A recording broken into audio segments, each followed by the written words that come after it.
Okay, can you hear me now, everyone? Can you hear me now? Unmute, no voice, no sound coming on. Can you hear me now? Sound. Anybody? Absolutely no audio. Check your mic. Son of a nutcracker, people. No sounds.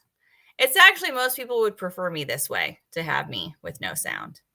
This would be most people's preferred method. Audio output. No sound. Do you hear me now? Oh, fantastic. Oh, it was most people's dream, actually. Most people prefer to not have to hear my voice. So for those of you, the first people who tuned in who got to listen to me talk and couldn't actually hear, yes, that was again most people's fantasy universe that I just can't say anything. Now I get to unpack my whole introduction again for you all. Thank you so much for tuning in. I'm just trying to bait you. Thank you. I wanted some positive affirmation or negative affirmation. I'll actually take any kind of affirmation I can get from from the internet.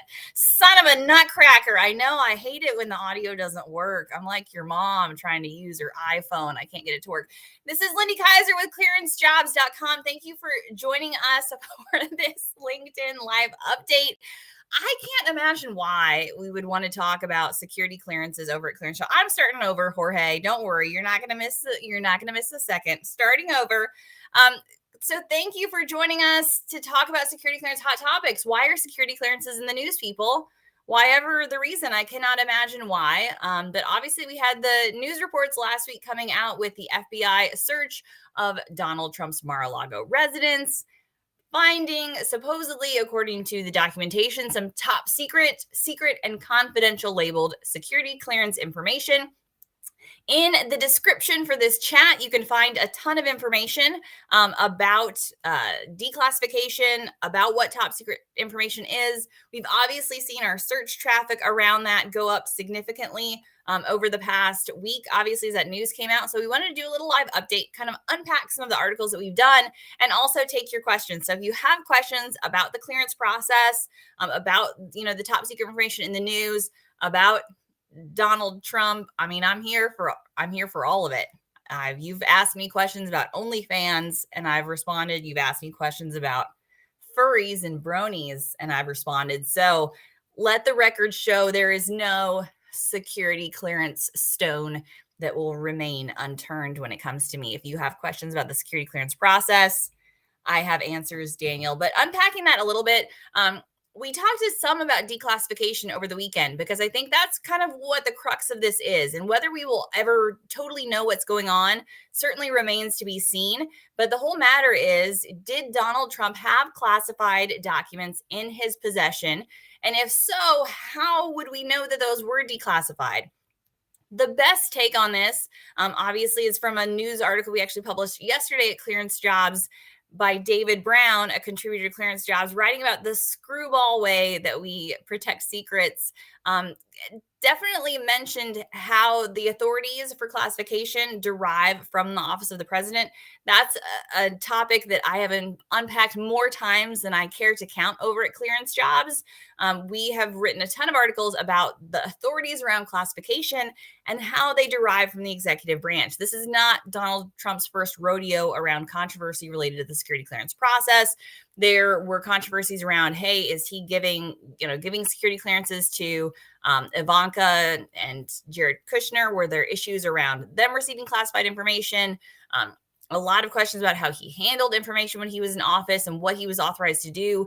And what we continually said is that the authority around classification lies with the president. So the president can classify or declassify anything he wants, basically by saying the word. There's some small, caveat. There's always like some little red tape somewhere.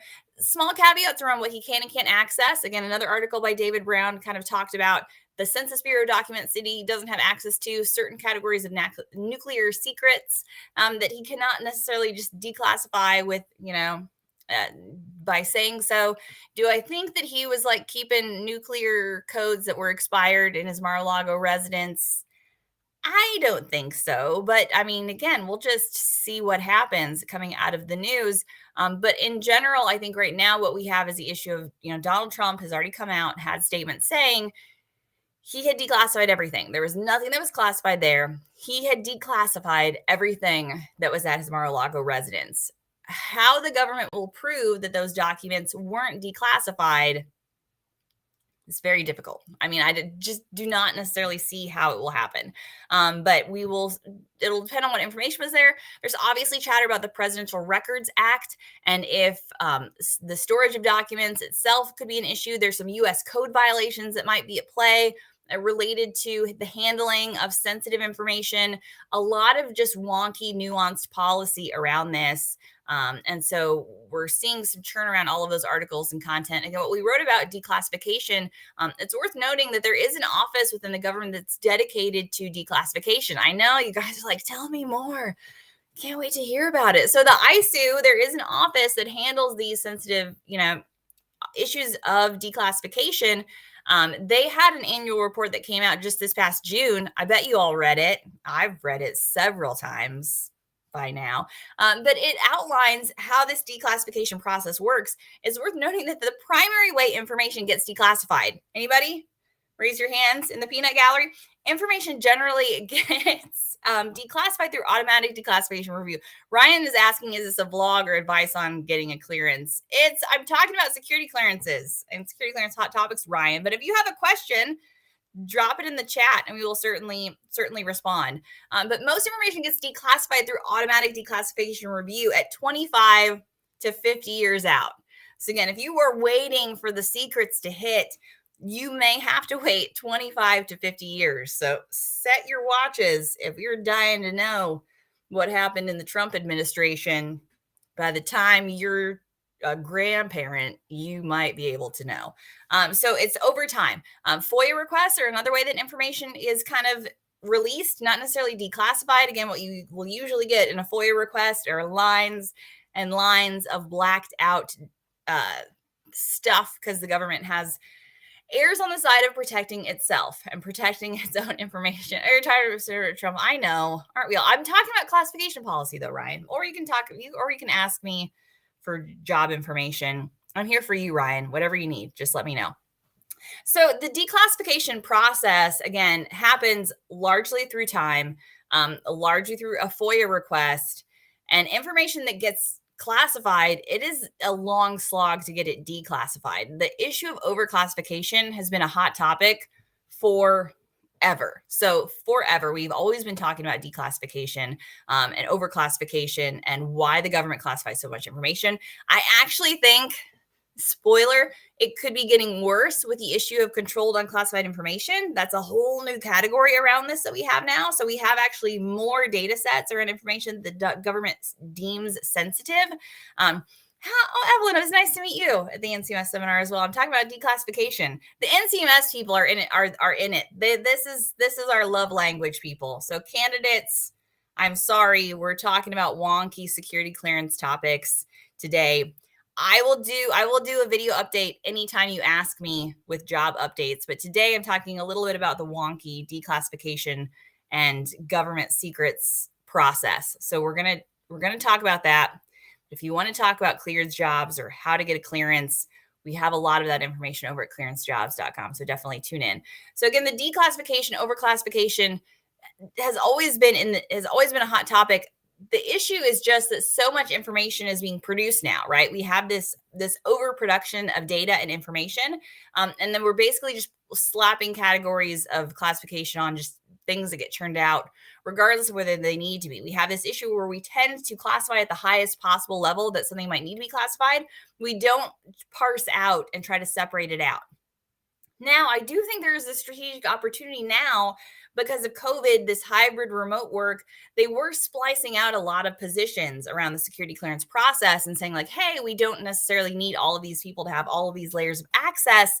How do we separate it out? So we're seeing some churn around that.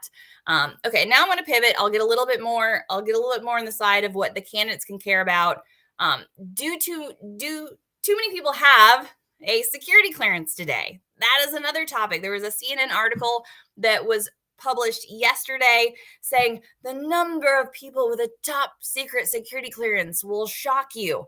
And so we unpacked that a little bit more on an article on clearancejobs.com last night saying, hey, what are the actual numbers of people who have a top secret security clearance? The latest report published by the Office of the Director of National Intelligence showed that there were 1.3 million people with a top secret security clearance. Does that seem like a lot to you? Maybe, but maybe not if you realize there's like 11 million people working in the restaurant industry and there are 12 million people working in construction. And so, how big does our national security community need to be? I don't like looking at the numbers.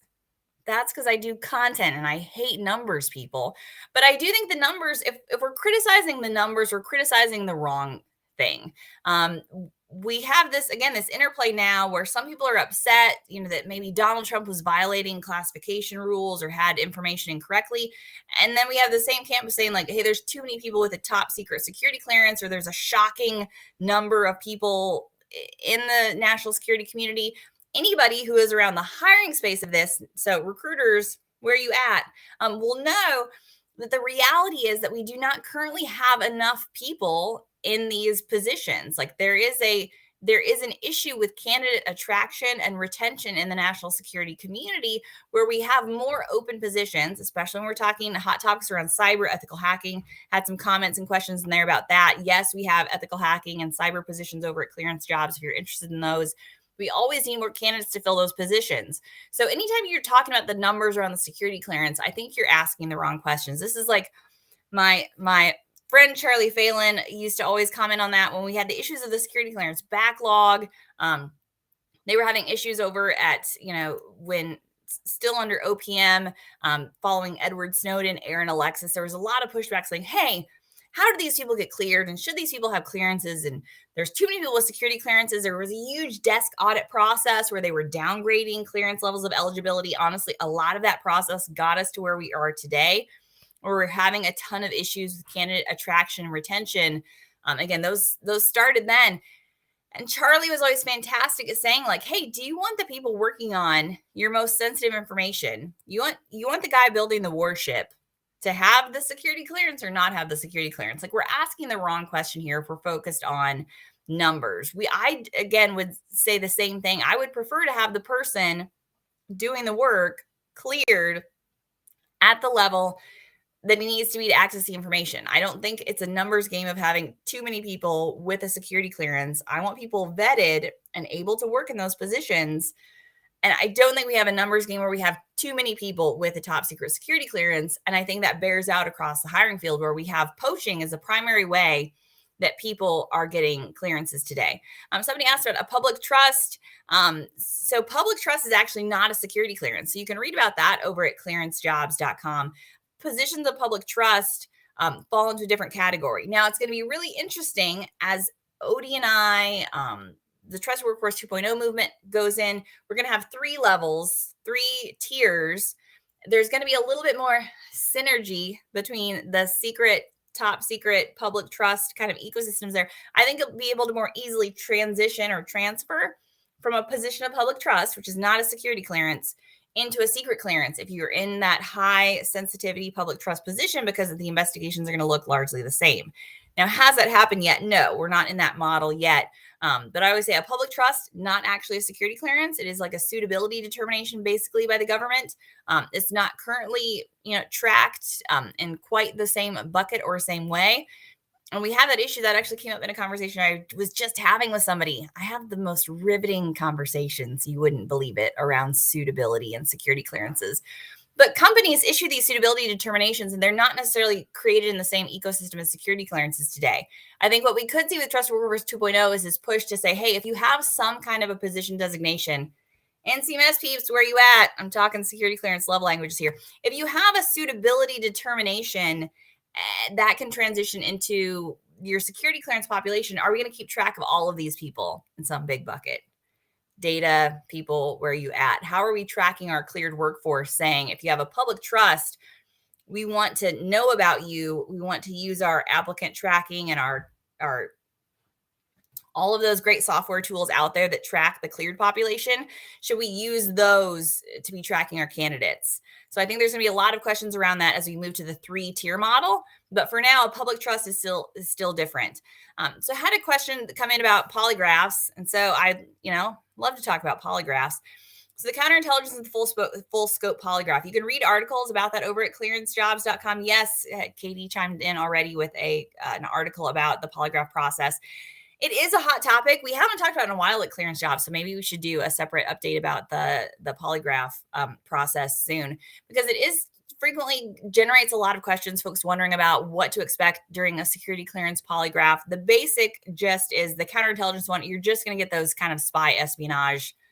Can you be trusted with sensitive information? Yes or no? The full scope polygraph is full scope polygraph. I can say that. That is going to get a little bit more into your personal life, personal details. The polygraph process is very different depending on the agency.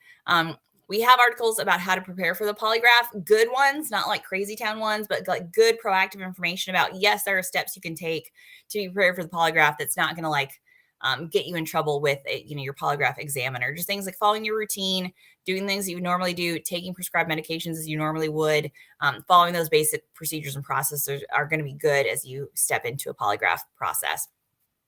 So again, if you have not given up on me, I'm Lindy Kaiser with Clearance Jobs, talking about security clearance hot topics. Why ever would security clearance be skyrocketing? Why do we care about the security clearance process? Because the mainstream media is suddenly very interested in what a top secret document is, what it looks like, how it can be declassified, and why Donald Trump might have retained it. So I have links to articles that unpack all of that in the description for this video update. So definitely check those out. We have more information on all of those things. If you have a question about classification, about the clearance process, definitely tune in, join us, leave a comment, leave a question. We would love to respond to your questions over at clearancejobs.com. But the basic gist of it is top secret information obviously is information that is classified at the top secret level. A lot of folks asked how you would know that information is top secret or how you would know that it's classified. Generally, it's a basic marker. And then the question has been, well, the president can't actually declassify that, right? He has to go through a process. Because it's born out of executive order, thus far, the legal framework has truly said that the president can breathe declassification onto the paper in front of him unless it applies to a very specific subset of information. So without knowing what is included in that, I am not in a position to comment, but the general baseline, average, typical top secret cleared document that existed, if it was just a top secret label document, what should have happened if it was declassified is super high tech. Anybody know? Anybody in the comments know? You generally just cross it off. Like it's not classified anymore. You cross off the classification marker, and generally there's some kind of a stamp. Remember stamps, kids? Those young people, stamps. Stamp that document and it would be declassified. So that's the process for declassification. Yeah, and Ryan brings up, this is the money question, Ryan. This is what the pundits are waiting for. Was it declassified before he left office or after? So it is a matter of timing. And that's why my favorite quote on this so far is from David Brown, talking about if a president declassifies a document in a forest, nobody hears it, fall or something. You have to read the article to get the nuance. But if somebody declassifies something and happens and nobody was there to see it, you come into an issue of like paperwork management, not necessarily a classification issue. Paperwork management in the federal government, anybody who has worked there before knows, is an issue in and of itself. So this is the time for the merry band of classification gurus to come into play and say like, hey, what are the processes for classification and declassification? How do we establish what gets declassified? Who is responsible for that? And are we doing it properly? I think you could ask that question across government. As someone who worked in government, I know that like there are procedures for this. Just because there is a procedure does not mean it's always followed. Just because there is a procedure does not mean it's the best one for the information that we have. So I think this is the time to start looking at this overclassification issue. Could this prompt some forward momentum? You don't want to know. Buy me a scotch. I'll tell you what I think. Is this going to create some momentum around overclassification, declassification. I'm not sure. We had a question too about clearances, how long they remain current or active. So if you're in this ecosystem and you have a security clearance, how long is it current? That falls into a little bit of what we talked about with Trusted Workforce 2.0 and some of the policy shifts that are happening now. Periodic reinvestigations that are triggered by time will be going away. Periodic reinvestigation will be largely triggered by event or you will have to submit, again, an SF-86 probably on a 5-year interval. And then depending on what information comes out through continuous vetting, that will be triggered. But the typical kind of what used to be 5 and 10-year rule for periodic reinvestigations will be going away. We have this new process under continuous vetting. All security clearance holders are currently under some system of continuous vetting. So if you didn't know that, now you know it. All security clearance holders are currently within and under some system of continuous vetting. So you're in a continuous vetting situation. How long is your clearance current under continuous vetting? That is also a question I get a ton over at Clearance Jobs, and I saw come up in the chat thread here. Your clearance is still current, they say, for a period of 2 years. So if you have worked in a job, if you're in a position and you leave, you hop out, for now, you have 2 years to hop back into a position without having to undergo a new security clearance background investigation. I've heard chatter that they're looking at that dateline. That might not necessarily be the case, but for now, the policy is still on the books that I have seen is 2 years. So if you hop out of a cleared position, you can hop back in within 2 years. So the 2-year rule is still what I see being used. That's regardless of your investigation date, because that's going to be related to, are you enrolled in continuous vetting? So if you are under continuous vetting and you hop out of a position, and again, every with the clearance is under continuous vetting, hop back in, your clearance is current for 2 years. So you have a ton of questions about where Clearance Jobs is hiring, where are positions, all that we always, every time we start one of these and post it on LinkedIn, we get a ton of questions about where we're currently hiring. The best thing to do in that case is to go to clearancejobs.com. You can search by geography, you can search by industry, you can search by career field. Even if you don't have a profile yet on Clearance Jobs, you can certainly search there. If you don't yet have a clearance and you're looking to be sponsored, I've seen a few questions and comments come in about that. That's a good way to search for companies who are able to sponsor your security clearance. We've had conversations with a lot of companies, folks like GDIT, CACI, saying, hey, they have sponsorship capabilities that are coming back. As DCSA has improved security clearance processing times, they're able to process security clearance a lot faster now.